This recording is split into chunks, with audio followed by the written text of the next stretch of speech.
¿Por qué los desastres son un problema del desarrollo? ¿Cuáles son los incentivos y sanciones que tiene el sector público y privado para reducir el riesgo de desastre? ¿Cuáles son los estereotipos, prejuicios y brechas que existen en el ejercicio de la profesión? Este y otros temas estaremos abordando en el primer capítulo del podcast El Panóptico y contaremos con la distinguida presencia de un gran amigo, un psicólogo, sociólogo y licenciado en Ciencias Sociales, don David Smith Wilshire. Don David ha sido fundamental en el desarrollo de la gestión del riesgo de desastre en los últimos 25 años en América Central y el Caribe. Con ustedes, don David Smith. La verdad, un hombre en el panóptico, buscando la verdad. Don David, muy bienvenido al Panóptico. Gracias. He tenido el privilegio de conocerlo en distintas facetas en los últimos 3 años, tanto en lo profesional como también en lo social, en lo humano. Hemos compartido, de hecho, en distintos países, si no me equivoco, tanto en Costa Rica, Colombia, Panamá, República Dominicana, en eventos vinculados justamente a los temas que vamos a tratar hoy en día, que van a estar dentro del paraguas de desarrollo, gestión de riesgo de desastre, cambio climático. Entonces, la verdad es que quería comenzar este primer capítulo del podcast con alguien como usted, a quien yo realmente admiro. Y vamos a pasearnos por distintas sendas, yendo quizás desde una perspectiva más general, hasta ya apuntar a cuestiones más específicas y, ¿por qué no?, como usted bien dice algunas veces, ser disruptivo en algunos temas. Vamos a comenzar este espacio de conversación con una pregunta. La pregunta posiblemente es una pregunta amplia, grande. ¿Qué aprendizajes clave ha obtenido a lo largo de su vida y cómo han influido en el enfoque que tiene actualmente en la gestión de riesgo de desastre? Gracias, Iván. Y antes de responderle, primero, de manera recíproca, saludarlo, agradecerle esta invitación, pero sobre todo celebrar que estés en esta iniciativa del Panóptico, buscando formas alternativas de comunicar y de difundir temas sobre gestión de riesgo. Creo que lo que más me parece de lo que he estado vinculado a algunas notas que has enviado es ese esfuerzo por ser corto, claro, conciso y preciso. Y creo que eso va de la mano de lo que puedo responder en estos momentos.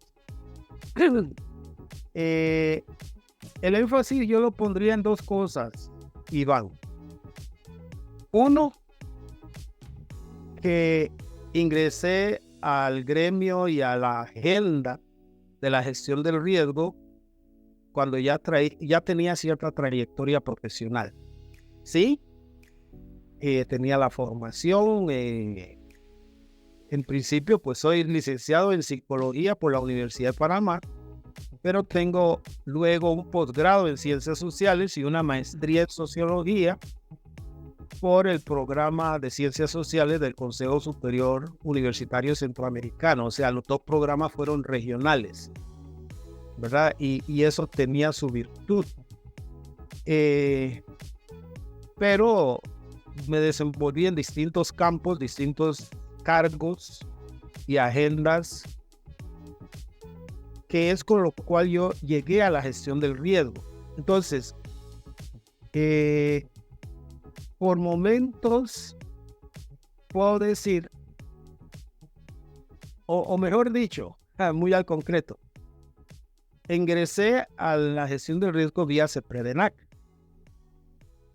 Y yo trabajaba para la Organización Internacional para las Migraciones después de haber estado con el PNUD de consultor. Y estaba entrevistando para director de programa y director de proyecto, los 2 cargos que iban a contratar. Y yo me presenté a la entrevista diciendo que venía por el cargo de director de proyectos. Y la respuesta un poco confrontativa fue: nosotros decidimos a quién contratamos para director de proyecto y director de programas.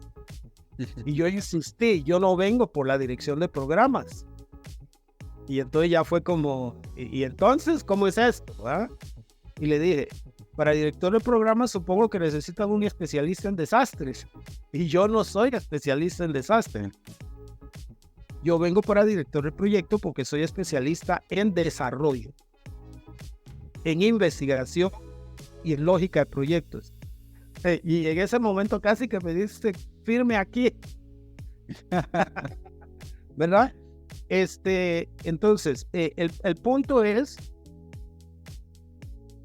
por momentos siento que en mí, sin personalizar más de la cuenta, que fue muy importante que yo ingresara a la gestión del riesgo teniendo un bagaje de otras cosas. Porque honestamente ingresé a la gestión del riesgo sin saber un ápice de gestión del riesgo.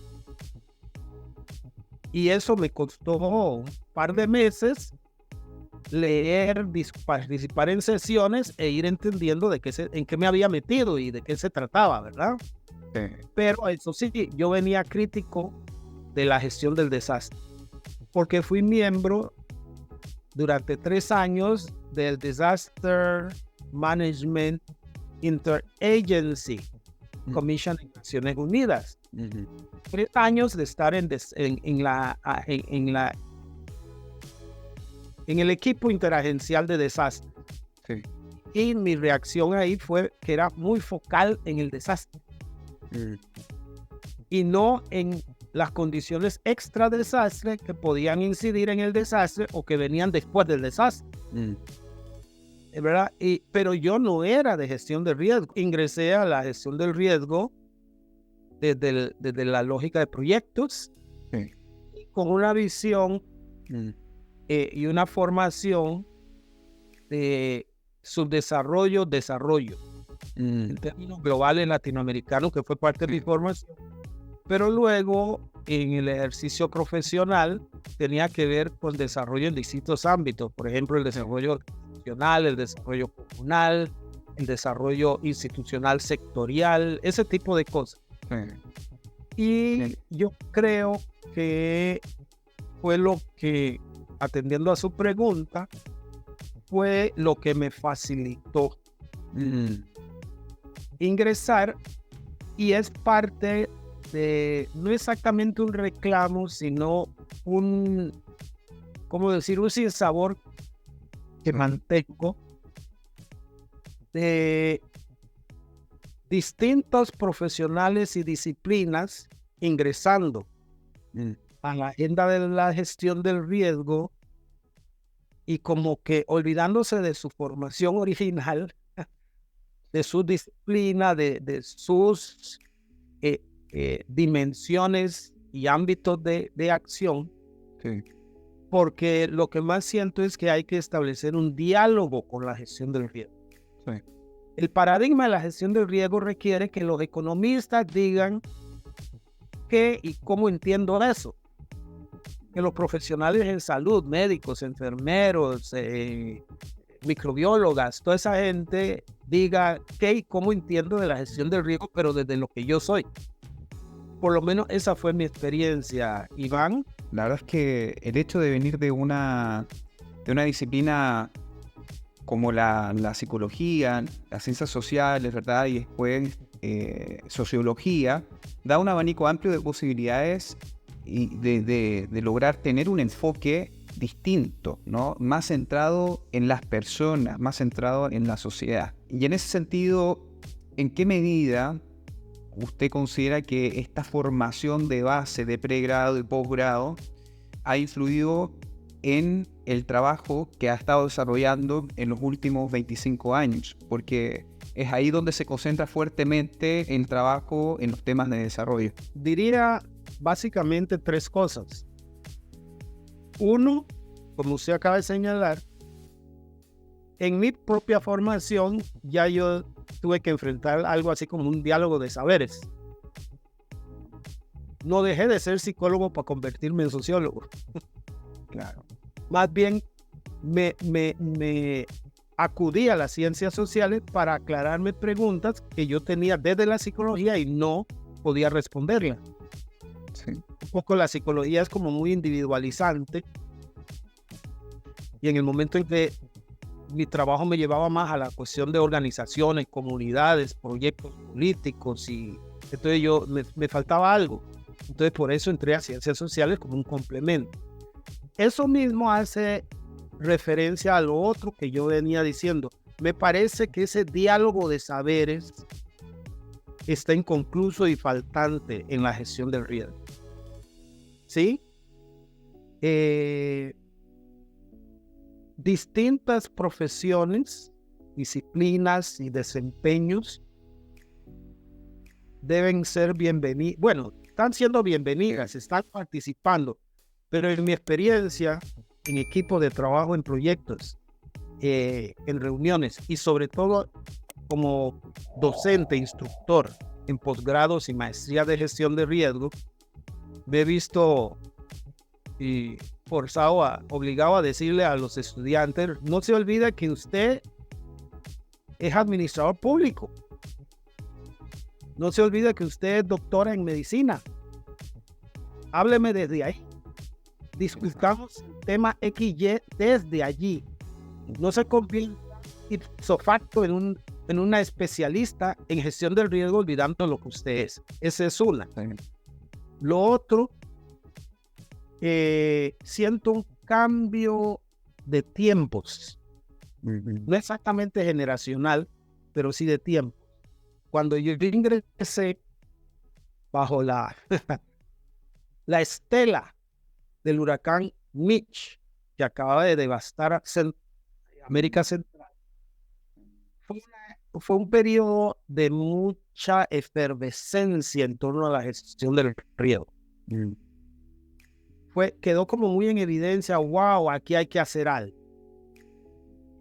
Y tanto gobiernos nacionales como agencias internacionales se volcaron sobre América Central por todo lo que había sucedido, la magnitud del evento y todo lo demás, pero claramente había un sí, pero no nos centremos en el desastre, veamos la gestión del riesgo. Entonces esa fue una tremenda oportunidad y fueron como 10 años de un esfuerzo mancomunado, muy analítico, muy deliberativo, muy de convocatorias, muy de encuentros y muy de proyectos. ¿Sí? Para mí no es el momento actual. Esa es la diferencia. Esos son los tres ámbitos. Como que se ha sacralizado la gestión del riesgo en el discurso, en el concepto, en la gestión de política pública, y de repente ya no hay debate de fondo. Es más, y me permito decirlo, lo comenté con colegas, algunos documentos un poco hasta oficiales que he visto en los últimos 8 meses me hacen sentir que estamos de vuelta a la década del 90 en la gestión del desastre, ¿verdad? Entonces me preocupa, y no es un sentido de irreverencia y, como digo, ser un tanto disruptivo que defiendo.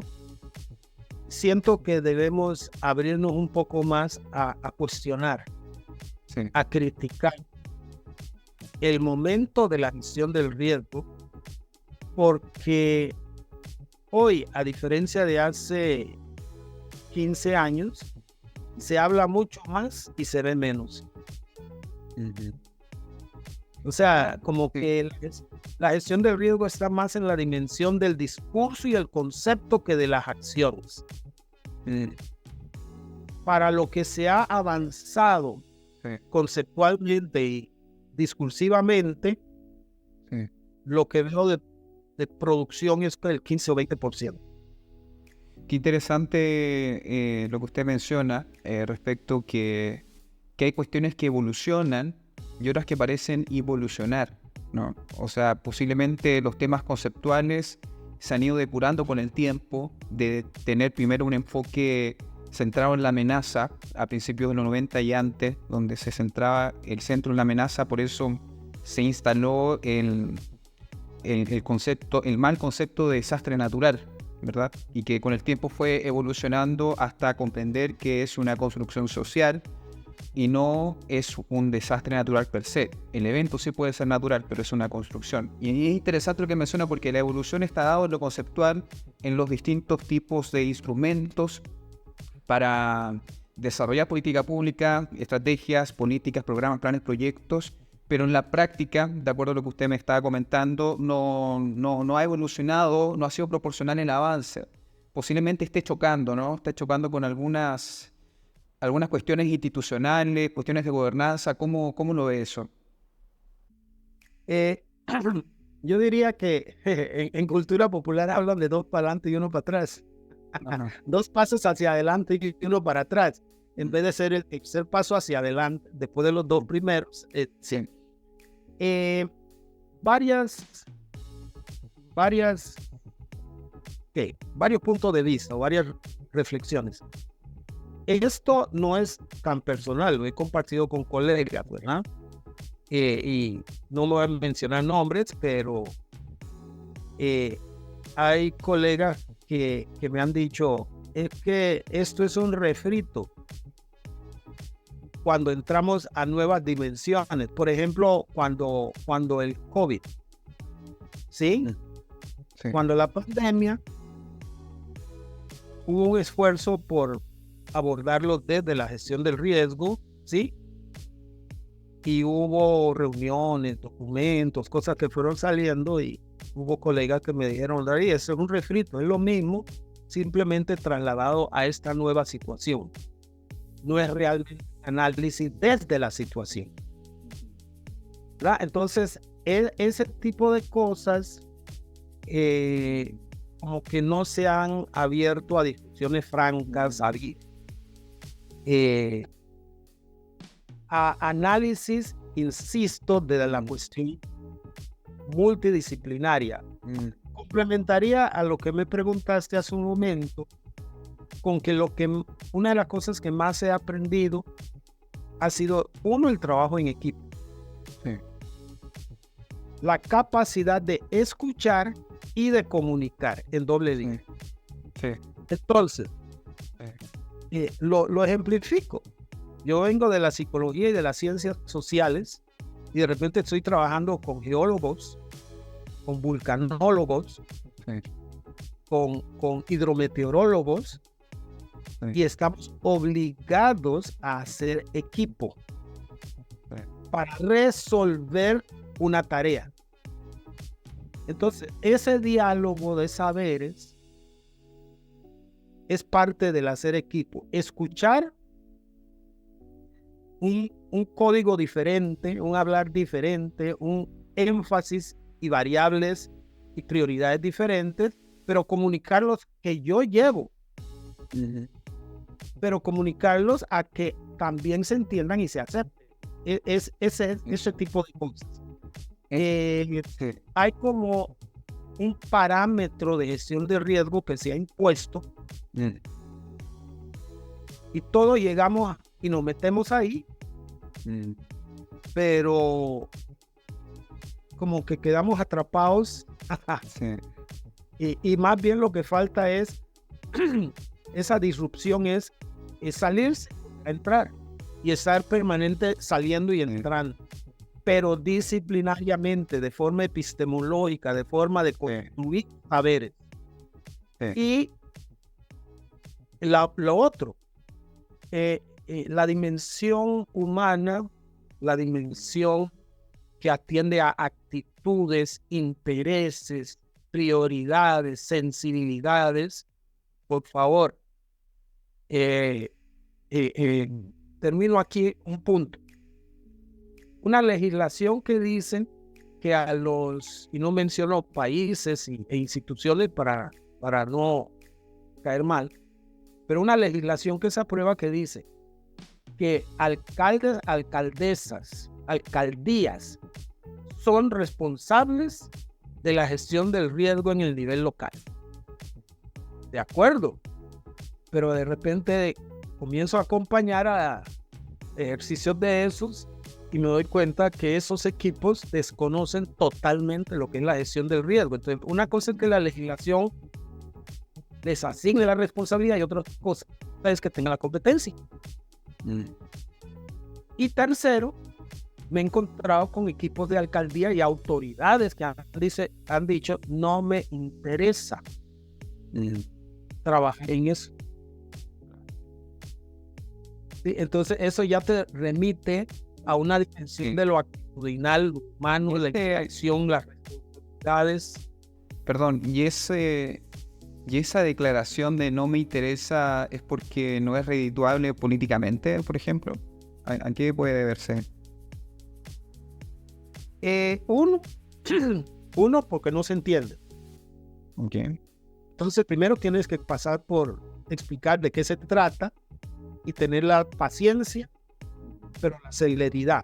A ver, otra de las cosas que aprendí y con las que llegué a la gestión del riesgo, Iván, trabajar con autoridades políticas de nivel ministerial, de directores de departamentos institucionales, pero también de figuras políticas más en el ámbito electoral, que están digamos, precisando los atractivos para el electorado, la campaña y esas cosas. Un taller académico puede ser de 3 días, de una semana. Una conferencia de 2 horas. Pero cuando llegas a hablar con esa gente necesitas tener el mensaje clarito y presentado en 10 minutos. Sí. Totalmente. ¿Verdad? Y si no lo tienes claro los primeros 3, Sí. los otros 7 no enganchan. Sí. Pero no tienen más de 10 minutos. Eso ese ejercicio, la academia no la hace. He tenido la suerte de trabajar, como decir, 50-50. En la academia, como docente, como investigador, pero fuera de academia, como asesor, como formulador y ejecutor de proyectos y demás. Mis colegas de la academia, ellos, no, esa parte no la dominan la gran mayoría. Bajar, o sea, decir lo mismo en 5 minutos, 10 minutos. Entonces, como dijiste, no es redituable políticamente. 1. 2, no se entiende. 3, tienen otras prioridades. Y 4, hay un problema existencial. Estás lidiando con funcionarios que tienen un abanico temporal de 4 años. Sí. Y el fenómeno que estás lidiando requiere 10. Entonces ellos dicen, no, yo tengo 1 año para esto, 2 años para esto, y mi periodo administrativo, político es de 4, esto se sale. Es antes que yo y seguirá después de mí. Entonces ahí es donde los diálogos tienen que ir como que acomodándose a las temporalidades. Autoridades políticas, sí, pero por 4 años, adquiriendo algo que es desde 5, 6, 10 años antes que ellos y va a seguir 5 años después de ellos. ¿Cómo ellos se meten en eso y asumiendo que de eso les corresponde, les interesa y es factible? Muy, muy interesante lo que aborda. Tengo un comentario y una pregunta. El comentario es respecto a lo que estamos hablando, pero la pregunta va un poquito más atrás porque quisiera que profundizáramos en uno de los puntos que tocó. El comentario es respecto de este tema de que como no es redituable, no se conoce, hay otras prioridades, no se hacen, como dirían en Costa Rica, no se hacen las varas, no se hacen las cosas. Las varas, como dicen en Costa Rica. Y me estoy acordando, hay una noticia que fue hace algunas pocas semanas en Chile, y es que el presidente le pidió la renuncia al director del Senapred, ¿bien? Que es el equivalente a la Comisión Nacional de Emergencia, porque hubieron ciertas inconsistencias en el manejo de los recursos financieros y la asistencia humanitaria dentro del marco de un proceso de recuperación por los incendios forestales que tuvimos en Chile hace algún tiempo atrás. Entonces, lo que quiero decir es que hay un costo de la máxima autoridad por no ejecutar el plan de recuperación como estaba preestablecido en los tiempos y en la forma. Bien. Pero nuevamente seguimos hablando de la atención a la emergencia. Bien, y los costos políticos están dados en esa fase, la atención a la emergencia. Pero de acuerdo a lo que usted me está comentando y lo que estamos reflexionando, no estamos yendo a esa situación post-desastre, sino estamos hablando de lo previo, ¿no? Las condiciones subyacentes del riesgo, ¿no? Y es ahí donde la mala planificación o la inacción no es sancionado, ¿no? Desde un punto de vista político, si no me equivoco. Eso es un primer comentario, no sé si quisiera reaccionar ante eso y después le hago la pregunta. Claro, Iván, uno de los retos más grandes que tenemos, que enfrentamos, es cómo invertir recursos y esfuerzos en un escenario que se aprecia como de riesgo, pero que pasan 5, 10, 15, 20 años y no se concreta nada. Ese riesgo no se concreta. Entonces, el cálculo político y empresarial, gerencial empresarial, es que esa es una inversión de recursos y tiempo no redituable. ¿Cómo podemos invertir recursos, tiempos, esfuerzos en un escenario de riesgo que a los 3, 4, 5 años se manifiesta y decimos, como hicimos esto, el impacto es controlable y verificamos que está bien o corregimos lo hecho? ¿Sí? Entonces, esa balanza es difícil de concretar. Sí. Y le agrego a eso, si se quiere resumir mi experiencia o la experiencia que he acumulado, esto lo advertí hace algunos años, he intentado a partir de ahí trabajarlo, hacer equipo y presentarlo en los momentos en que me corresponde. Gestión de riesgos, sus variables: amenaza, vulnerabilidad, resiliencia, ¿verdad? Pero las variables del desarrollo son otras, Iván. Y comienza por recursos. Inversión, trabajo, rentabilidad, continuidad. ¿Sí? Y además distribución de beneficios. Entonces, yo lo que siento es son dos agendas paralelas, pero que no se tocan. Sí. Y Sí. hay que hacer que toque. Por ejemplo, gestión del riesgo y análisis de vulnerabilidad desde la perspectiva de los recursos, desde la perspectiva de las inversiones y su rentabilidad, pero una rentabilidad que va más allá de lo económico, o sea, recursos financieros y no financieros. Para advertir algo así como que la emergencia se presenta cuando hay pérdida de recursos. Y el desastre, más allá de la emergencia, es por la magnitud de pérdida de recursos y de inversiones que afecta la rentabilidad, tanto económica como social como ambiental. Perfecto. Esto, visto así, me ha servido para trabajar con cámaras de empresarios, Sí. muy poco, y me ha servido para trabajar con autoridades políticas. Sí. Cuando yo he llegado con ese tipo de abordaje, te hablo de discutir con viceministros de finanzas y ministros de finanzas en Panamá, El Salvador, Guatemala, Honduras. Sí. Las veces que tuve que trabajar y entré por ahí, primero, me funcionaron los 10 minutos. Claro, claro que sí. Y segundo, mostraron interés. Y le puedo decir, como norma, también me pasó con alcaldes, te puedo decir que como norma, yo pedí audiencia de 10, 15 minutos y todas las reuniones duraron 40, 45 minutos. Sí.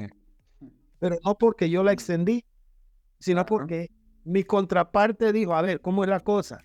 Y comenzó a preguntar y comenzó a decir y las reuniones avanzaron. En algunos casos, trascendió a provocar una siguiente reunión con más gente. Claro. De hecho, hay cosas que vienen a mi mente, muchas de las expresiones que recibí de algunos amigos de Centroamérica. Por ejemplo, Carlos Burgos siempre dice, esa tecla no se toca, ¿no? Cuando uno tiene que decir algo o dice algo y la verdad es que no es correcto lo que uno está diciendo en el momento apropiado.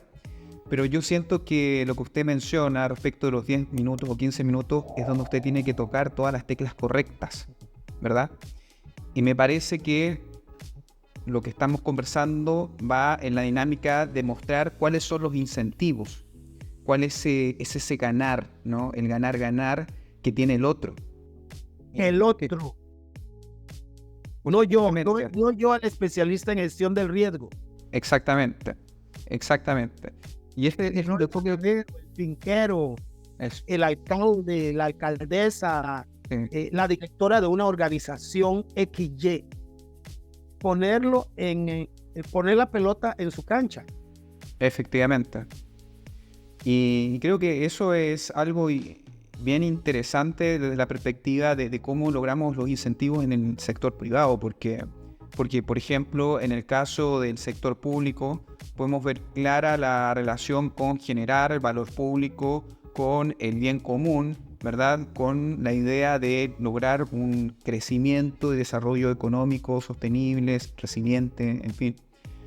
Desde la perspectiva pública de repente es fácil, entre comillas, ¿no?, comprenderlo, porque hay recursos que se capturan, ¿verdad?, a través de los impuestos y una serie de otras actividades, empresas del Estado, en fin. Pero, ¿cómo logramos nosotros mostrar ese ganar, esos incentivos que el privado debe tener? En el fondo, que diga, si yo invierto en resiliencia, por usar un concepto moderno, y que quizás viene a tono con lo que estamos hablando, en los temas de adaptación o los temas que tienen que ver con manejo, con gestión de riesgo, ¿cómo hacemos que quieran invertir en resiliencia? ¿Cómo mostrarles que, por ejemplo, un proyecto que quizás vale 100 sin medidas de mitigación o de adaptación, vale 130 con medidas de adaptación o mitigación? O sea, ¿cómo mostrar que esa diferencia realmente sí es reditúa, ¿no? Me parece que por ahí puede ir un camino interesante, dado que la inversión privada, las pymes, ¿verdad?, concentran un porcentaje importante del empleo, ¿verdad?, y del crecimiento económico de una nación. Y en ese sentido, el juego de actores, porque ahora nos hemos movilizado en un sector público a distintas escalas, ¿verdad?, municipal, regional, provincial, nacional, en fin, y son distintos sectores, pero ¿cómo usted lo ve desde la perspectiva privada, el abordaje de estos temas? En un momento fui invitado a comentar una presentación del GAE, ¿verdad? Ahí está. ¿Sí? Global Assessment Report. Claro. Y el comentario que hice sin mayores sentido provocativo, Sí. era en torno a, sí, un documento de 300 páginas, muy trabajado, muy ilustrativo, todo lo demás, pero que no se lo puedo dar a un consejo municipal así como está. No lo van a leer, no lo van a entender. Llego a la Cámara de Ganaderos, a la Cámara de Arroceros, Sí. o Federación de Municipalidades. No, es un insumo de índole más académico. Y necesitamos eso mismo en versión de 3 páginas. Por consiguiente, no puedes reproducir el GAR en 3 páginas. Tienes que encontrar del GAR que se adapta a cierto público y de repente tener el enganche de 10 minutos en 3 páginas, pero no porque vas a resolver, sino porque lo quieres enganchar. Y de ahí en adelante tienes el documento de 15 páginas. Y la propuesta aplicable en otras 5 páginas en 2 o 3 sectores. Entonces, desagregar esa cosa. Ese es como decir los retos que yo veo más allá de tener la razón. Parece como que quienes estamos en gestión del riesgo tenemos la razón. Pero nuestra razón no estamos siendo capaces de convencer a incrédulos o no incrédulos, a simplemente gente que desconoce. Pero más allá de que conozcan que eso sirva para hacer. Y el que sirva para hacer me interesa. Es porque está en mi ámbito de acciones y prioridades.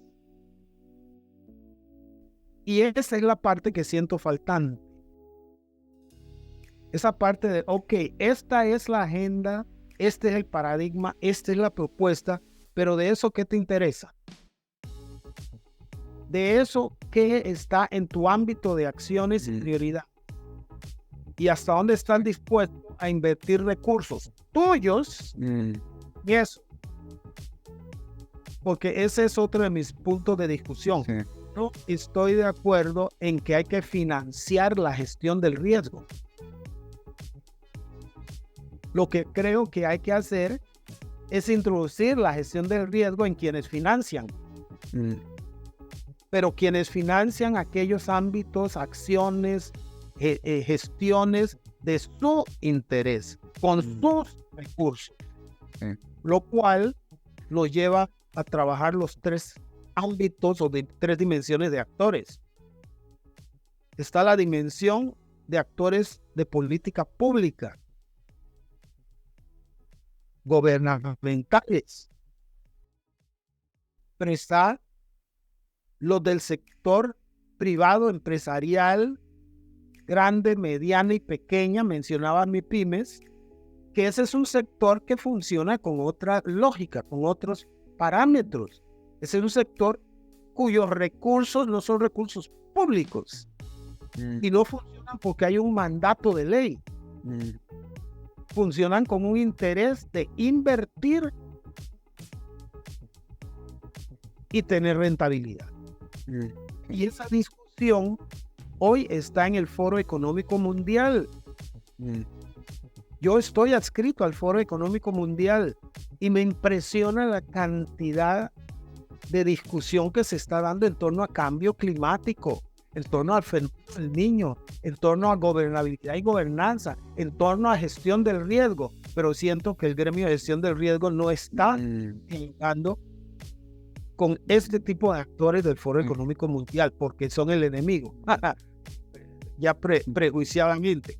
Y el otro ámbito de actores, dimensión, es de la sociedad civil, que no son ni empresarios, ni son figuras de política pública, pero son organizaciones importantes. Entonces, volver, ok, ¿qué hacemos con sociedad civil en términos de gestión del riesgo, pero en términos del diálogo, de colocar la pelota en la cancha de la sociedad civil, de su interés y de su comprensión? Ok, hacer lo mismo con el sector empresarial, privado, grande, mediano, y hacer lo mismo con el sector público. Claro, se ha venido haciendo con el sector público, pero falta eso. Posiblemente, don David, se puede abordar desde lo que ha surgido en los últimos años, principalmente desde Europa, ¿no? con los temas taxonómicos, ¿no? Que es una variable que está surgiendo hace muy pocos años y que yo le estaba haciendo seguimiento. Por ejemplo, lo que se le conoce como taxonomías verdes, donde se incorporan una serie de elementos para evitar este greenwashing, el ecoblanqueo, traducido al español, que busca que las empresas, aquí voy al punto, que las empresas puedan incorporar estándares ambientales, sociales y de gobierno corporativo en sus producciones, En sus propias agendas. en sus propias agendas, justamente. Exacto. Entonces, Exacto. está muy de la mano esto con los bancos, con las entidades financieras, las financieras, los bancos que otorgan créditos. Entonces, desde ahí está surgiendo algo bien interesante, que por el minuto, debo decir, no está focalizado en la agenda de desarrollo de gestión de riesgo, ¿no? Sino que está más bien focalizado a los temas más de sostenibilidad ambiental, social y económica, ¿bien? Pero hay algo bien interesante que esto tuve la posibilidad de conversar con alguien de Naciones Unidas hace algunos meses atrás, y es que ya se está trabajando una taxonomía de resiliencia, ¿bien? Para poder disponibilizar esta taxonomía y generar cuáles son los parámetros, cuáles son los principios taxonómicos que deben regir una actividad productiva, tanto del sector público, pero también del sector privado. Entonces, en el fondo, lo que quiero decir, y aquí termino, es que si no se cumplen con el estándar taxonómico, no se asignan recursos financieros de préstamos, por ejemplo. Claro. Entonces, claro, uno tiene que, juntamente con los incentivos, se piensa en las sanciones. Entonces, esas dos vertientes tienen que irse manejando, tienen que estar, digamos, bien apretadas, e incentivar, sancionar, ¿verdad? Para que finalmente esto vaya avanzando. Yo tengo una consulta, don David. La verdad es que no sé por qué me sale decirle a usted don David. Podría decirle don David. Pero... David, ya. Tenemos ya rato de conocernos y trabajar juntos. Sí. Dale. Pero la verdad es que ya me acostumbré, así que no puedo cambiar. Sí. Tengo una inquietud. Lo que pasa es que usted, la verdad es que ha trabajado fuertemente en proyectos nacionales y locales, ¿sí? Durante muchos años. Pero además, proyectos regionales, ¿bien? Proyectos que están a una escala mayor y por supuesto mucho más compleja en algunos aspectos y a veces también más simples en otros. Entonces, es bien interesante porque hay personas expertas en lo nacional y conocen el artículo, la normativa muy concreta de las cuestiones propias de lo que conoce de su propio país, pero usted tiene una mirada mucho más holística y amplia. Entonces, y ha sido director de proyectos, ha estado dirigiendo un organismo tan importante para la región de América Central y el Caribe como CEPREDENAC. Entonces, la pregunta es la siguiente: ¿cuáles han sido los mayores desafíos que ha enfrentado al trabajar en proyectos regionales en Centroamérica? Comprendiendo que la dinámica de proyectos nacionales es muy distinta de un país a otro, y bueno, pero también tener una visión global de cómo avanzan los países y de cómo se ejecutan proyectos que vienen de fuentes financieras, de bancos de desarrollo, agencias de cooperación, del propio sistema de integración centroamericana. ¿Cuál es tu apreciación? Este intercambio resulta provocativo porque lo lleva a uno a reflexionar cosas para responderte. Bien interesante. Viera, lo que me preguntas aquí, para mí tiene 2 o 3 ámbitos. Uno, los proyectos nacionales casi siempre son con los recursos públicos nacionales, y si son de empresariales, de cámaras y así, nacionales, ¿verdad? Okay. Pero los recursos financieros para proyectos regionales siempre son de la cooperación técnica internacional. Sí. Entonces tus interlocutores cambian, ¿verdad? O sea, no es lo mismo tener de interlocutor al Ministerio de Planificación o al Ministerio de Agricultura y Ganadería del país, o a la misma universidad con proyectos universitarios con los fondos, hablo de recursos financieros que se aplican desde esa perspectiva, que un proyecto regional, que son fondos de la cooperación técnica internacional, ¿sí? Y que establece mecanismos de monitoreo principios de evaluación y cálculo de resultados, no tanto de rentabilidad, de resultados diferentes. Entonces, esa es en sí otra escuela. ¿Sí? Otra escuela, y fue lo que aprendí trabajando con la Cooperación Técnica Internacional, o sea, a todos niveles, formulando proyectos y presentándolos,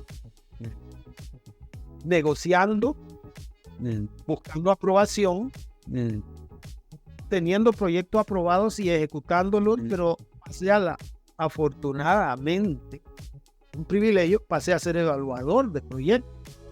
En algún momento me contrataron para evaluar proyectos nacionales y regionales. Entonces, como que todo el espectro lo pasé. Y fue una escuela, simple y sencillamente. El asunto de la escuela. Sí. Lo segundo, primero era esa relación, qué es lo nacional y dónde están sus recursos financieros, y qué es lo regional y de dónde vienen los recursos financieros. Lo segundo, y aquí es donde digo que me resulta provocativo lo que tus preguntas.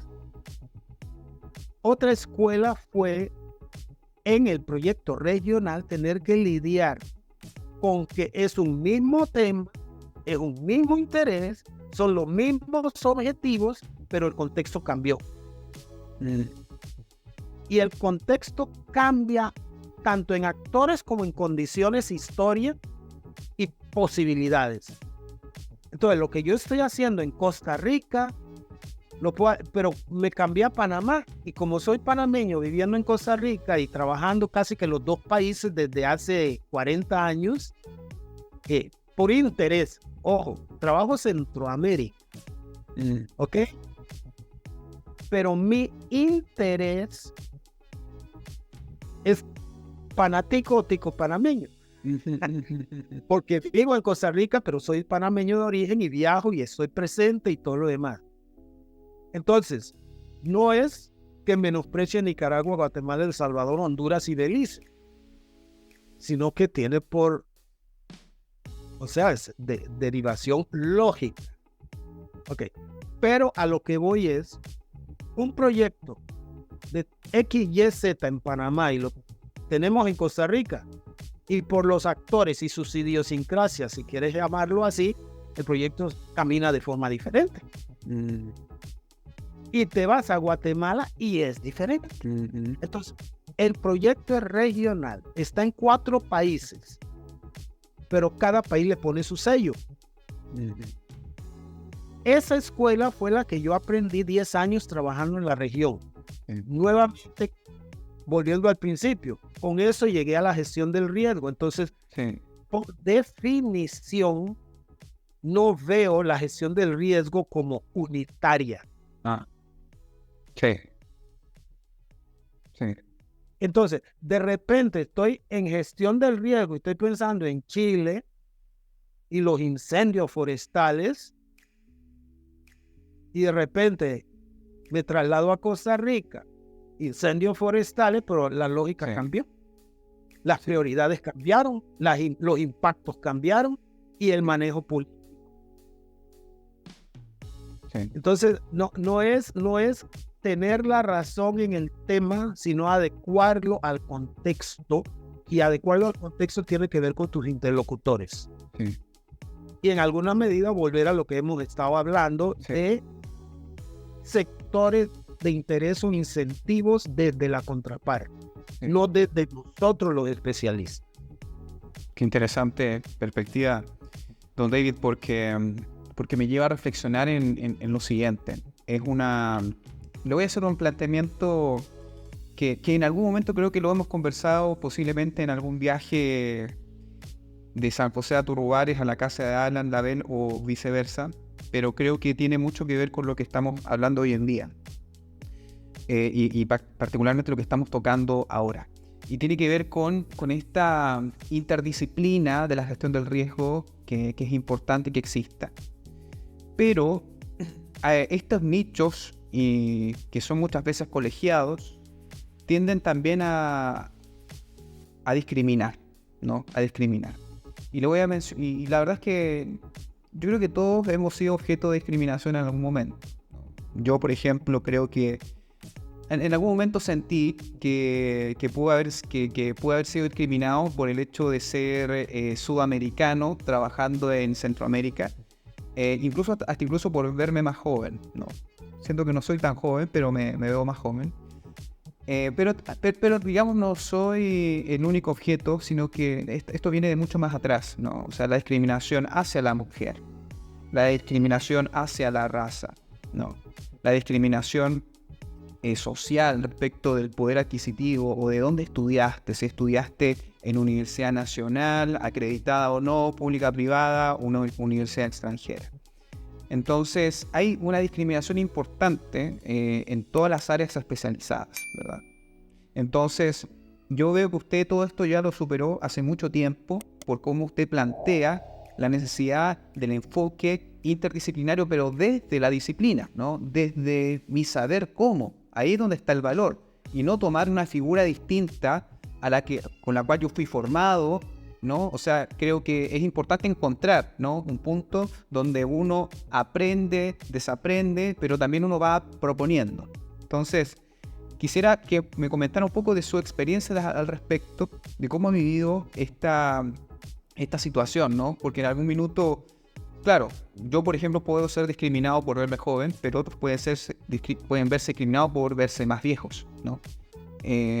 Entonces, ¿cómo es su lectura respecto de esta necesidad de abrirse hacia el otro, hacia la persona que, o sea, de sorprenderse, ¿no? Porque mucho de esta discriminación tiene un sustento en la subestimación del otro, ¿no? De que le faltan tales cosas o le sobran tales cosas. Entonces, ¿cómo es su visión? Y la verdad es que yo creo que es alguien que ya ha reflexionado muchísimo en esto por todo ese know-how que usted tiene. Y creo que es importante tenerlo como lección no tan solo para mí, que creo que es muy valioso, pero también para otras personas que están escuchando y que posiblemente están en esa situación, ¿no? Que quizás no tienen la experiencia laboral necesaria, que quizás tienen que trabajar en otro lugar, quizás personas que son no sé, asiáticas, ¿no? Personas que, no sé, la verdad es que estamos llenos de prejuicios, pero es importante saber cómo se pueden enfrentar esas situaciones, cuáles son las recomendaciones que usted podría dar. Acaba de pasar una motocicleta, entonces, vea, muy pertinente lo que plantea, pero, ¿cómo decir? Situándolo en las dimensiones, no sé si correctas, pero más convenientes. Ok. Por ejemplo, yo lo veo en los dos extremos del péndulo, ¿verdad? Oscilando. Y voy a comenzar por el extremo, digamos, favorable en mi experiencia. Fui contratado por UNICEF para realizar la encuesta nacional de inmunizaciones en Belice. En 2 platos, Belice tenía 60% de cobertura, hicieron campaña, subieron a 80%, todo el mundo celebró, pero los 10 años siguientes no pasaron de 80, quedaron pegados en 80. Entonces querían saber por qué no funcionaba, por qué no llegaban a 90, 90 y tantos. De 60 a 80 está bien, y en esto es muy importante, en lógica del desarrollo y de proyectos. Cuando tenemos 40% de lo que sea, avanzar a 60 y 70 es toda una proeza, pero es muy factible, es muy realizable. El problema es cuando estamos en 70 y 80 querer llegar a 90. Es siempre mucho más difícil. Porque resulta que 80 ya es un porcentaje de bienestar y bastante generalizado. Entonces pasar de 80 a 90 es un mundo. Estar en 40 es estar mal. Y de repente todo el mundo une esfuerzos para pasar a 50, 60, 70. Ese tipo de cosas. Entonces, en Belice era así, entonces fui contratado. En mi primera reunión con autoridades del Ministerio de Salud, como el consultor de UNICEF que llegaba a esto, noté sonrisas de parte de 3, 4 funcionarios que estaban ahí. Yo no conocía, pero estaban como muy, ¿cómo decir? En una condición muy cómoda, muy placentera y muy de acogida y muy de bienvenida en sus expresiones hacia. Y cuando en el coffee break se acercan y me dicen, muertos de la risa, nos informaron que estaba el consultor David Anthony Smith Wilshire y había una reunión con él. Y llegamos con el prejuicio de que era blanco, rubio y de ojos azules y nos encontramos contigo.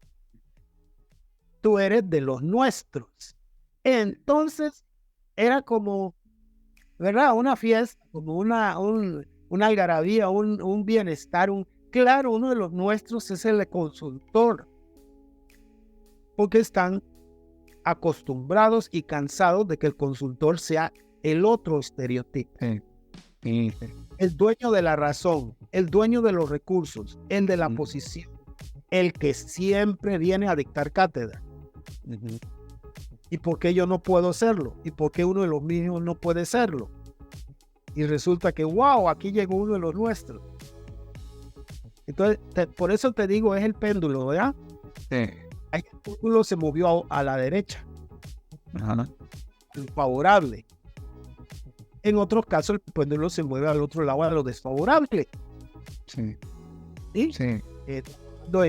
Con el Instituto Interamericano de Derechos Humanos, en ese tiempo trabajaba en análisis político partidista y electoral. Me invitan a ser parte de una mesa redonda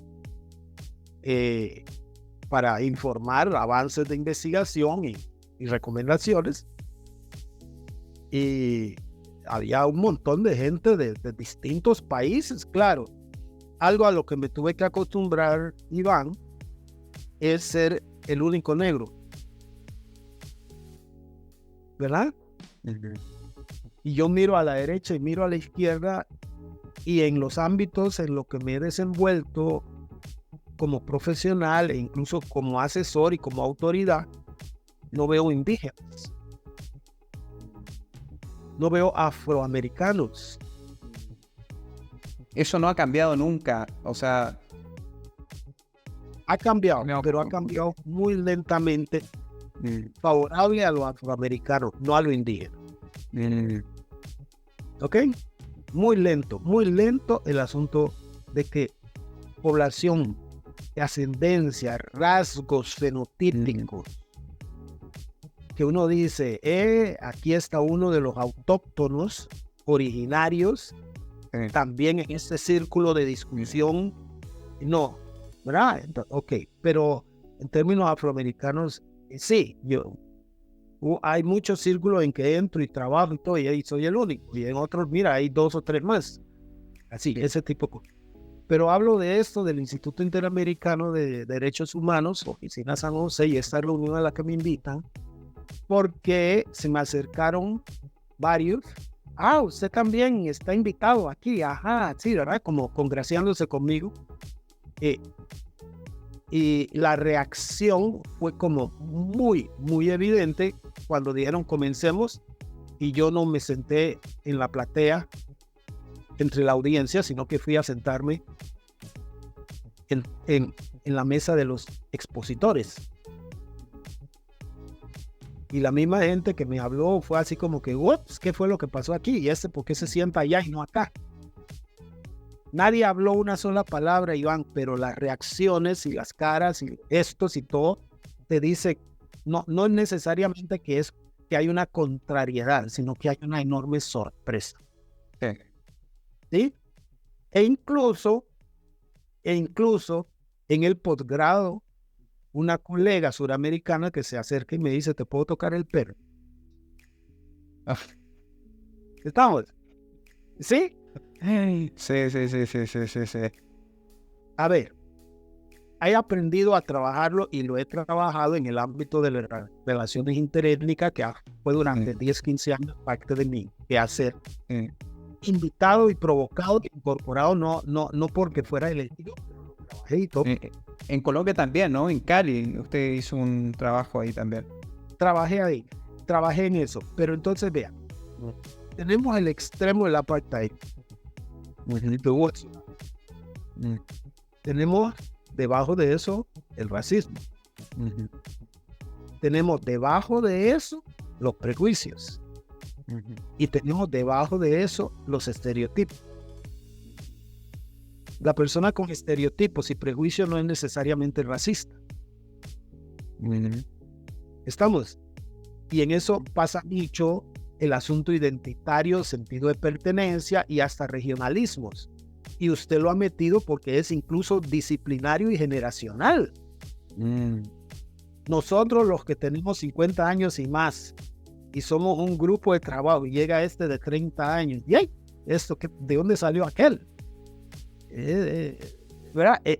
Eso no es racismo, ni apartheid, no, es estereotipo y prejuicio. Y no tiene nada con fenotipo ni con religiosidad y no, ¿verdad? Ok. Pero también de repente están reunidas mujeres y aparece uno. Upa, ¿y este? Pues están reunidos hombres y aparece ella. Y ya está. Entonces, desafortunadamente, la humanidad tiene eso. Es parte de nuestro... Sí, de repente es parte del ADN social, ¿no? O sea, siempre va a estar eso. Y tiene mucho de identitario. Y sobre todo, requiere de aperturas al encuentro con lo otro. No con el otro, ni con la otra, sino con lo otro. ¿Sí? Entonces, por ahí anda la cosa, ¿verdad? Entonces, yo pues tuve la suerte de venir de una generación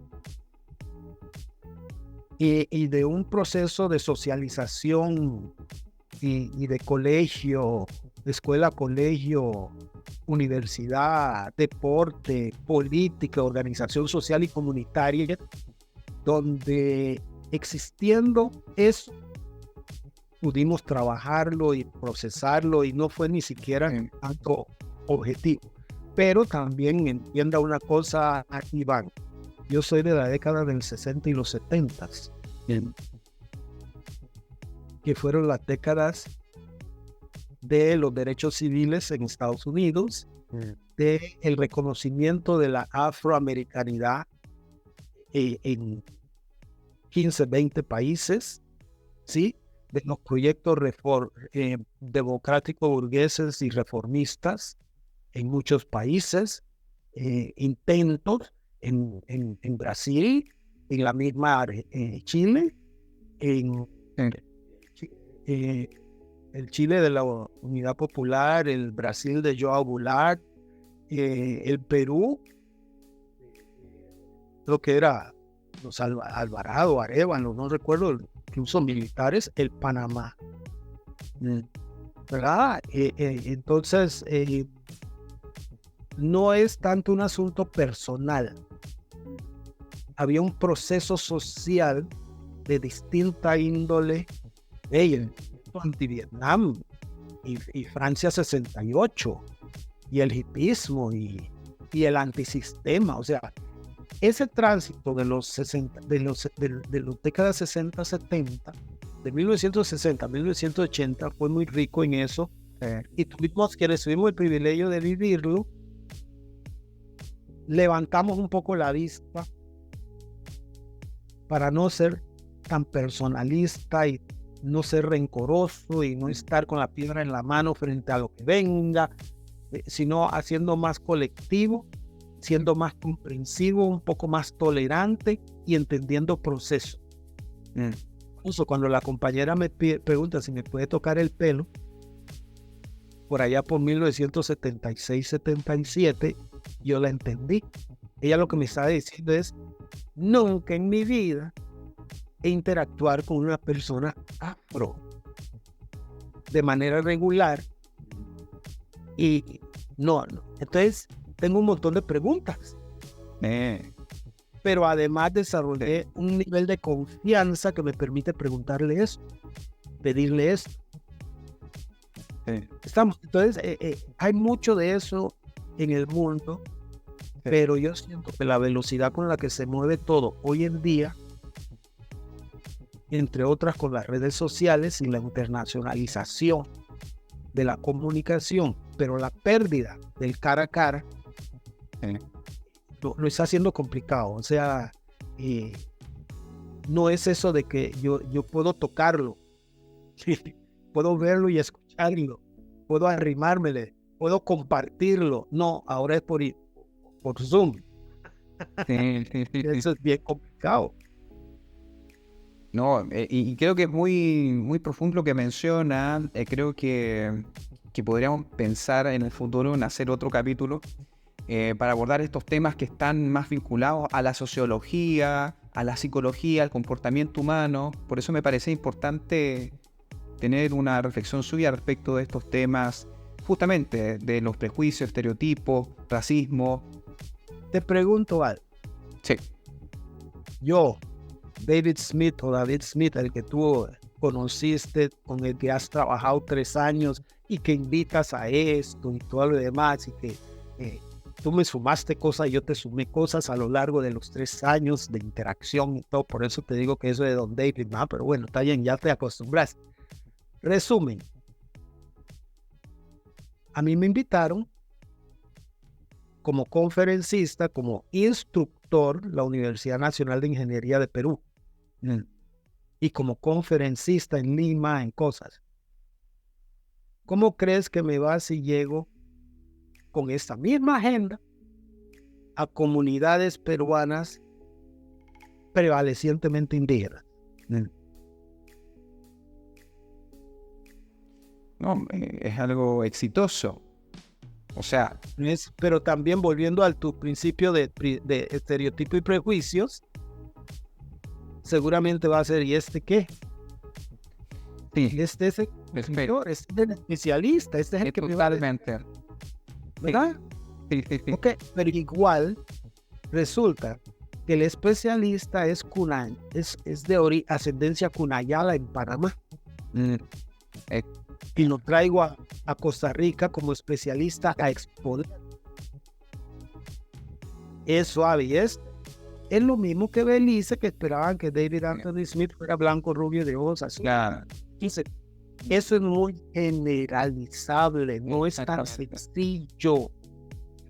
Y entonces, de repente estamos en gestión del riesgo, pero estamos tan puestos en el riesgo que no estamos viendo a las personas y sus particularidades, comunidades y lo que los mueve. Eso es. ¿Verdad? O cito a Luis Rolando Durán en una reunión cuando nos dijo que su preocupación era que había tanta gestión que ya no había riesgo. Es un interesante juego de palabras, pero te obliga a pensar. Gestión del riesgo, gestión, y ya no hay riesgo. Esos son los cáscaras de banano que se van dando. Sí, no, me parece notable su apreciación. De hecho, yo pensaba abordarlo desde la perspectiva de usted con todo el bagaje, si va al Perú con todo esto, claramente puede ser más exitoso que otro que quizás adolece de toda esta experiencia. Pero lo que usted dice es la audiencia. O sea, la audiencia también tiene todas estas cuestiones que son identitarias, que son arraigos, ¿verdad? En fin. Pero Me voy a aclarar. Eso no lo viví en Perú. ajá. Porque me circunscribí a Lima. Ah, bueno. Claro. Sí, sí, sí. Sí te puedo decir que en Colombia Sí, estuve en Cali antes del proyecto que compartimos. sí. Y todo bien ahí, la formalidad. Pero me llevaron a Buenaventura, que es la costa pacífica colombiana. Y es lo que llaman la Colombia Negra. Y en Buenaventura cambió radicalmente, porque entonces de la formalidad en Cali y así, reuniones, y cuando llegué a Buenaventura fue así como que... Porque yo no más. Qué lindo. Don David, mire, se nos acaba el tiempo, Yo siento que podríamos estar muchas horas conversando y los temas no acabarían porque la verdad es que soy muy curioso y siempre quiero aprender, ¿no? Sobre todo de personas como usted. Y, y, y bueno, el asunto es que quisiéramos estar ya terminando, culminar este primer capítulo del podcast en el Panóptico. Y nada mejor que terminar con una reflexión, con algunas recomendaciones que usted podría dar a aquellos que están incursionando en el campo de la gestión de riesgo de desastre. Desde otros ámbitos profesionales, ¿por qué no? No pensemos en una colegiatura de geógrafos, geólogos, ingenieros civiles, sino que aquellos que están vinculados a la ciencia social, la sociología, la psicología, el trabajo social, la antropología, entre otros. Y justamente con esas recomendaciones hacia el futuro de cómo incursionar en este campo, ¿cómo usted visualiza el futuro de la gestión del riesgo de desastre? Bien. ¿Y cuáles serían aquellas áreas clave en las que considera que es necesario enfocarnos para mejorar la resiliencia de la sociedad, principalmente? Viera que a lo largo del intercambio, y como has centrado mucho en cuál ha sido mi experiencia, te puedo decir, donde más aparezco como figura es en la academia y como funcionario de organizaciones de cierta relevancia. Fui director del Fondo de Población de Naciones Unidas para Costa Rica durante 3 años. El cargo era para un costarricense, entonces tuve que renunciar porque yo era un extranjero residente. Fui secretario de seguridad durante casi 15 años, un asesor con el Instituto Centroamericano de Administración Pública, viajando a países y dando cursos y charlas, todo ese tipo de cosas, ¿verdad? Y el Instituto Interamericano de Derechos Humanos y el PNUD y UNICEF. Pero quizás mis mayores gratificaciones han sido trabajando con el sector agro. En esto de la gestión del riesgo. ¿Por qué? Porque el enfoque ha sido orientado hacia no perder tus insumos, no perder tu cosecha, no perder tu finca, no perder, punto. ¿Sí? Entonces, todo el cuento y el análisis y la vulnerabilidad y la amenaza y todo eso ha girado mucho más en torno a okay, yo soy productor de plátanos y si la inundación es de un par de horas, no pasa nada. Y hablo de inundación de llena, ¿verdad? No de cabeza de agua y escorrentías, no. De zonas donde el agua crece y se inunda. Pero resulta que si son 6 horas de inundación y bajan las aguas, no hay problema. Aguas que crecen medio metro, 40, 30 centímetros, pero eso es una inundación en zona agrícola. Ok. Resulta que si son más de 24 horas, 36 horas, después que se retiran las aguas, a la semana, todas las plantas están en el suelo. Porque chupan el agua, se pudren por dentro y se caen. Entonces, eso te dice suave, inundación, porque esos mismos 40 centímetros, si es en piña o en hortalizas, esas 4 horas se pierde todo. Pero en plátano y banano necesita ser 24, 36 horas. ¿Estamos? Entonces, con ese aprendizaje que tuve trabajando con especialistas del agro y con productores, ya uno entra de otra forma. Ahora, a ver, si es caña de azúcar, pueden pasarse 30 horas inundados. El problema es en la ampolleta. A la hora de pasar el azúcar, a la hora de pasar la caña al molino. ¿Por qué? Porque la caña chupa el agua, entonces al moler hay más agua de la fuente para sacar azúcar, para sacar melaza. ¿Sí? Entonces se entorpece el proceso en el molino, Sí. pero no se pierde la planta. Entonces, a mí me dicen gestión del riesgo en el agro y yo automáticamente diferencio, ok, son granos básicos, frijoles, ¿cómo lo afecta el agua? Bueno, pero si es arroz, necesita el agua.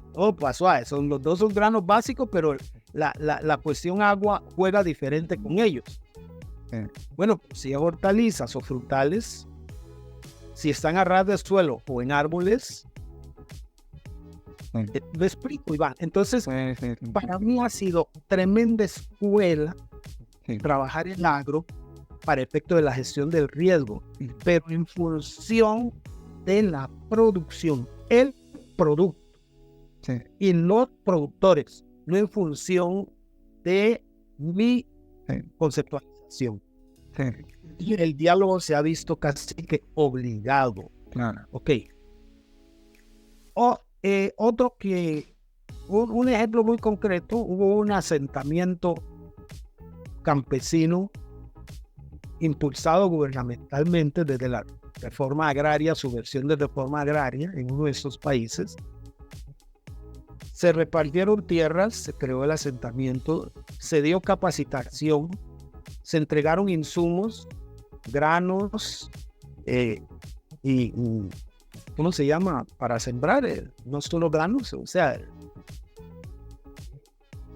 cuando no es grano, es tubérculo, es hortaliza, Sí. cosas.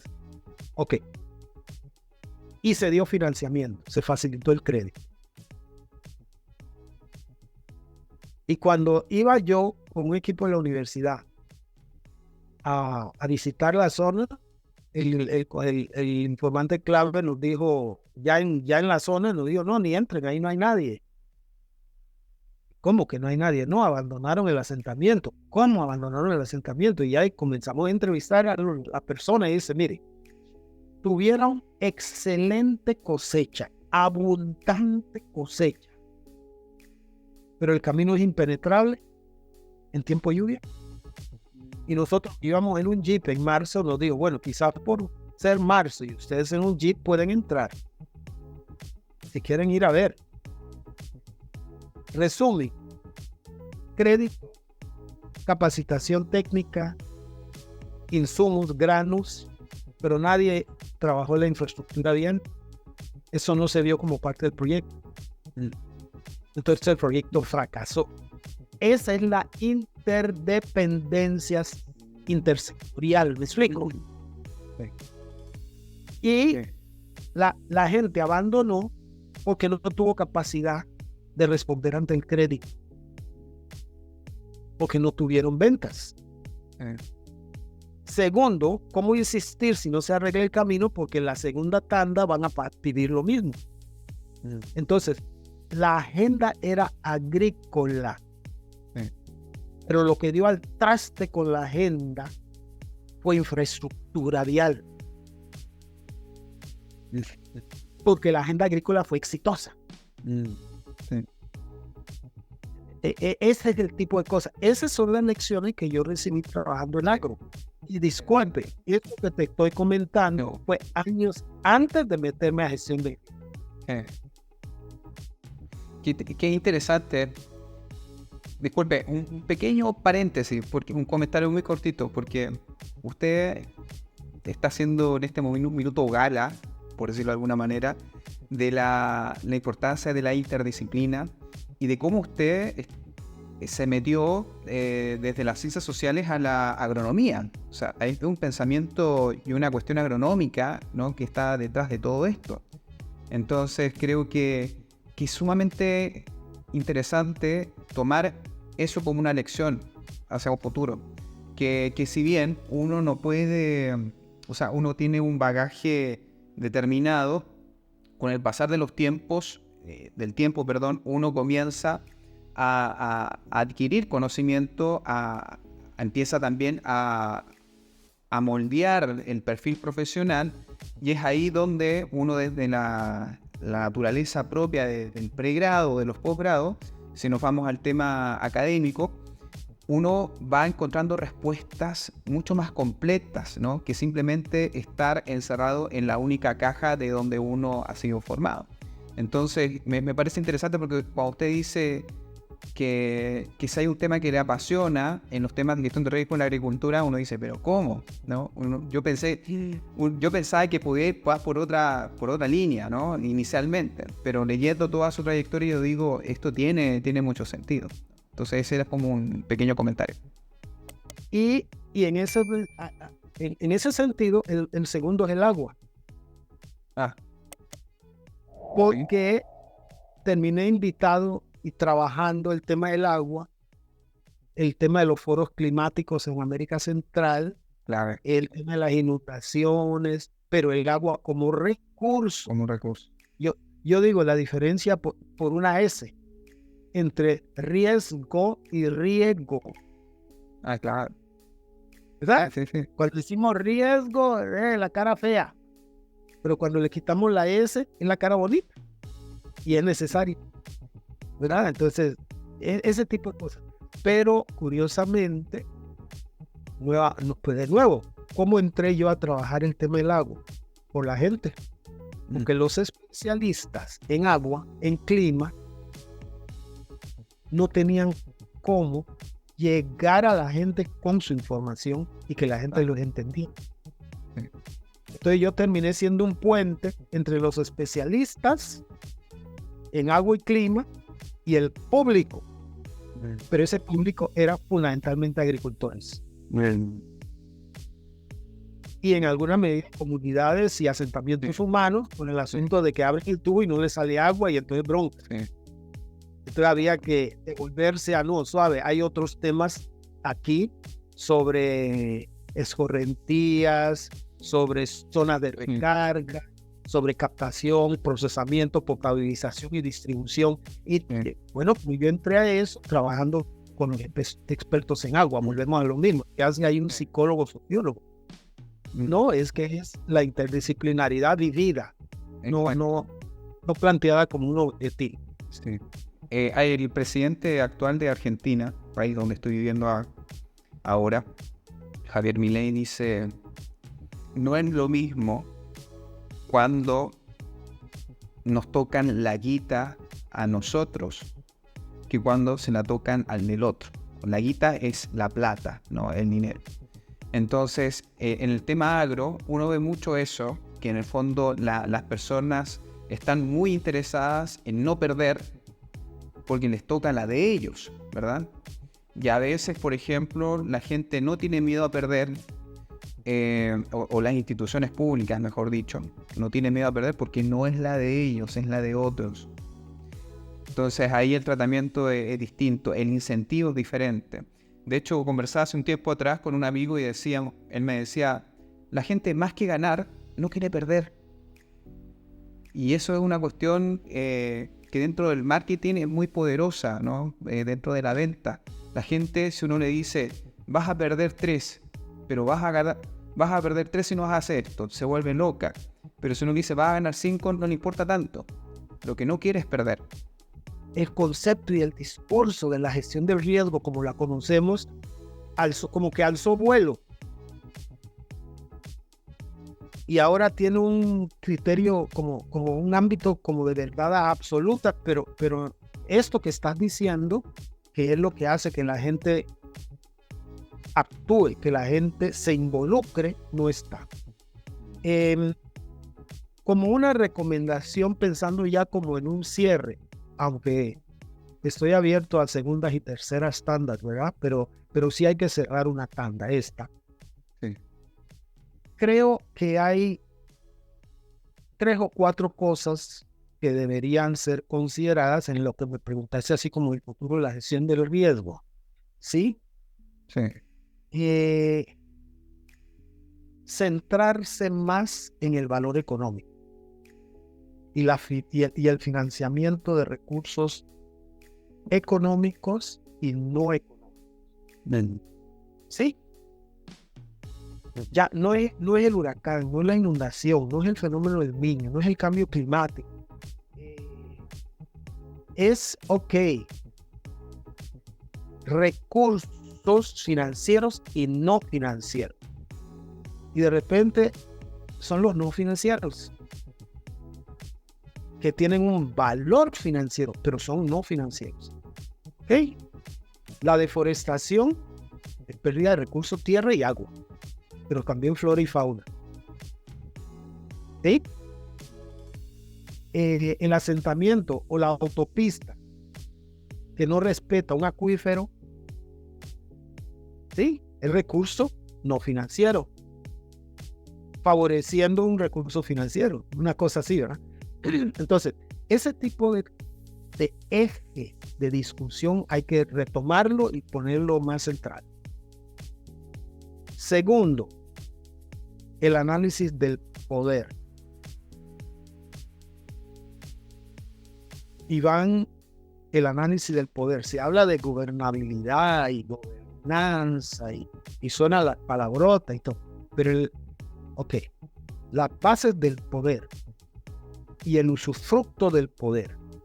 ¿Cómo y para qué se utiliza poder en la instancia pública, político-pública? Sí, pero en la no político-pública. Quienes desempeñan cuotas de poder sin entrar a la política pública. ¿Y quién tiene poder de incidir y resolver en cosas que estamos hablando? Y eso nos lleva al tema de la participación. Desde las áreas de interés, lo que hemos hablado, ¿verdad?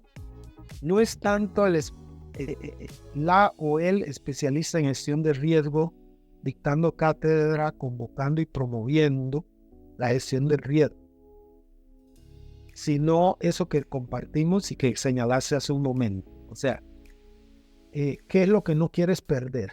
¿Y qué es lo que no puedes perder? Y de repente no es que perdiste, sino que se interrumpió. Y esa interrupción, si se extiende, significa pérdida. Entonces no quieres que se interrumpa tampoco. Algo así. Pero eso no está en la cancha nuestra, está en la cancha del otro, de la otra. Entonces eso hay que tomarlo en cuenta. Y resumo algo que suena herético, menos académico. Y más encuentro de saberes y encuentro con el auditorio, ese público que está allá afuera, ¿sí? Y que quien al final de cuentas sufre los tomatazos. Y tener presente alcaldesas, funcionarios públicos, organizaciones de sociedad civil, no saben ni entienden de gestión de riesgo. Pero si los convences en 10 minutos y los jalas en función de sus intereses, camina la cosa. Maravilloso, don David. Muchas gracias por esa reflexión final.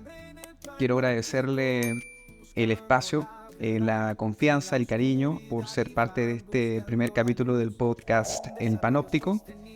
Espero que tengamos otro encuentro y que también podamos, ¿por qué no?, compartir ahí presencialmente cuando tengamos la posibilidad. Un futuro sostenible y resiliente, nuestra mayor canción.